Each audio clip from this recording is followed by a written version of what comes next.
Judith Jamison, a pioneer, an embellishment of true human artwork, a human body of which carries the flawless spirit of time before her, and of which is embedded in her intricate soul of dance. To dance is to live, and to live is to dance.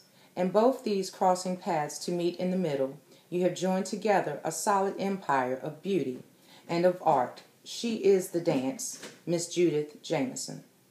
Society has looked upon a culture, a race, as beneath them.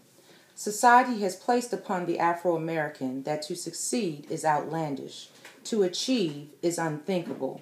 But never did they think that every misperception and negative opinion would be proven wrong, and to be black as a people or black as a principal dancer stand strong and flourish. This leap of joy would be done by an African-American pioneer in the world of dance. Born May 10, 1943, in West Philadelphia, receiving her training early and attended the Philadelphia Dance Academy.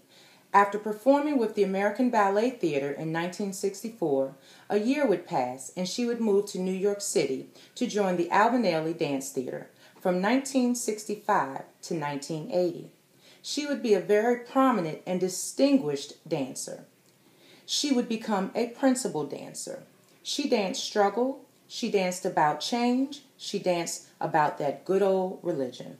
But respectfully, she reached goals as a black dancer, formerly trained in ballet.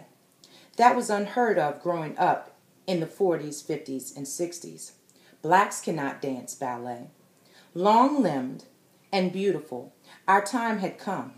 Judith's time had come. She broke the barrier and made the black ballerina somebody. In 1981, after teaching master classes at Jacob's Pillow, Judith's dear friend Liz Thompson would become director, and Judy and Liz were longtime friends. When Miss Thompson took over, the Pillow was falling apart. The budget was in deficit. After staying 11 years, she had gone by and made the Pillow once again prosper. During this time, Judith and Liz would bring forth the Jamison Project. This would be a one-night event of getting a group of dancers together for Judith's choreography and to commission work from other choreographers. They developed it as a project, held it, and then determined if it would be feasible a year or two later. This would be called the Jamison Project. Judith began her association with Jacob's Pillow as a dancer in 1971. And as a master teacher 10 years later, Judith would now have the Jamison Project and would also be a part of the Alvin Ailey American Company. Judith's essence of standards that she looks for in a student or as a teacher are both equally balanced. She looks for passion and willingness.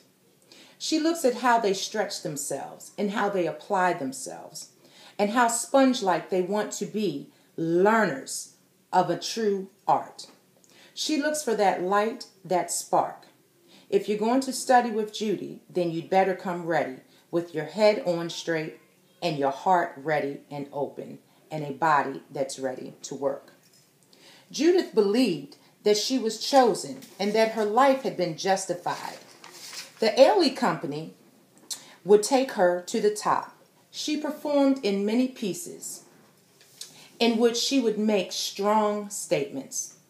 Such pieces as The Prodigal Prince, Pas de Deux, and Masekela Language. But the dance that would make her famous would be that of 1971's Cry. There was no turning back. She had a revelation that her life had been led, and this would be a major piece that Mr. Alvin Ailey himself would choreograph for her, called Revelations. And Cry was a signature piece that Judith would dance all over the world. Judith would be a member of the company for the next 15 years. And then the company would be passed on to her as artistic director from Mr. Ailey, shortly after his passing in 1989. Judith Jamison, an icon, an idol, an African-American ballerina. Thank you.